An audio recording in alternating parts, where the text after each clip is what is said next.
Well, Penn Forest is 35 acres on the outside of Pittsburgh, but it was created as a burial park because there was no place in Pennsylvania where you could get a natural burial in a completely environmentally friendly setting.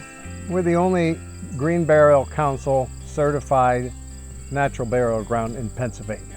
Natural burial simply means that we bury people, no embalming, no burial vaults. Mostly we just use the shroud to bury people, or if we do have a coffin, it's biodegradable. The only marker is a natural stone or wood marker that's laid flat to the ground. This is land that we use as a burial park, but not just as a burial park. We also are working on creating a space for people to enjoy nature, walking trails, come out here for a picnic. From the town where I was born, walked away in shame, and I left in the early morn. I shut my mouth to say I'm so sick of what I'm supposed to do. 35 acres of land here. Only about 2.5 acres we use for burial, and the rest of the land we use for sustainable projects of one kind or another. We have beehives, we have farm here where we raise goats because goats are much more environmentally friendly, the way to clear brush off the land. We have a blacksmith shop, we have hiking trails.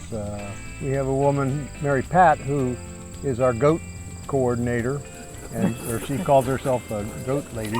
Shepherdess. Shepherdess, yeah.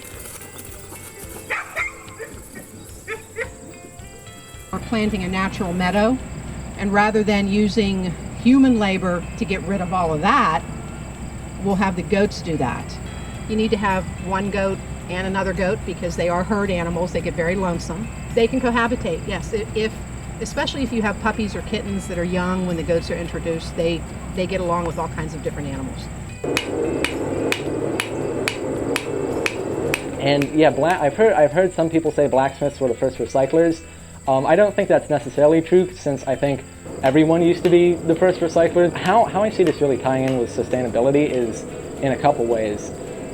It's not like this is having to be shipped from China to get here and all the associated carbon footprint that goes with that. This is like made right on the spot. Blacksmithing and making things by hand, I think I can really create a superior item.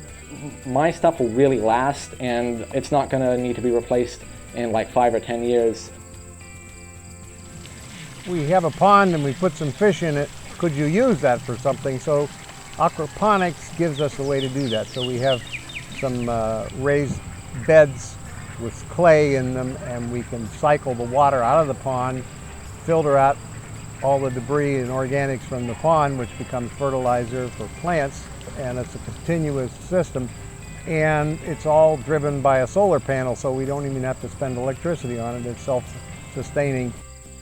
15% of every plot sale goes into a permanent lot care fund. So there's a point at which actually it will make enough money just from the interest out of that investment to sustain walking trails and benches and all the basics that you need for a park.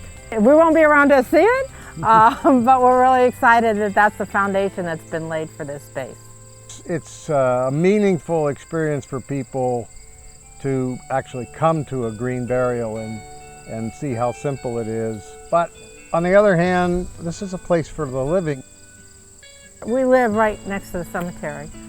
People are always welcome to come out. It's best if you call ahead, but we're around a lot even if you don't, and we do have a number of people that just drop in like oh, let's go check out that green cemetery. We had one person from Florida, one person from Newcastle, PA, and the other person from Colorado in 1 week. So I like to say it's a destination cemetery.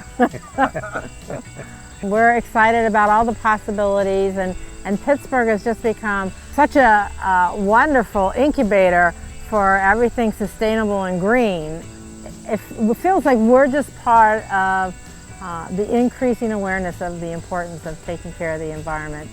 And we offer the option to people to be able to take care of it right at the end of their life, which has a lot of meaning for a lot of people.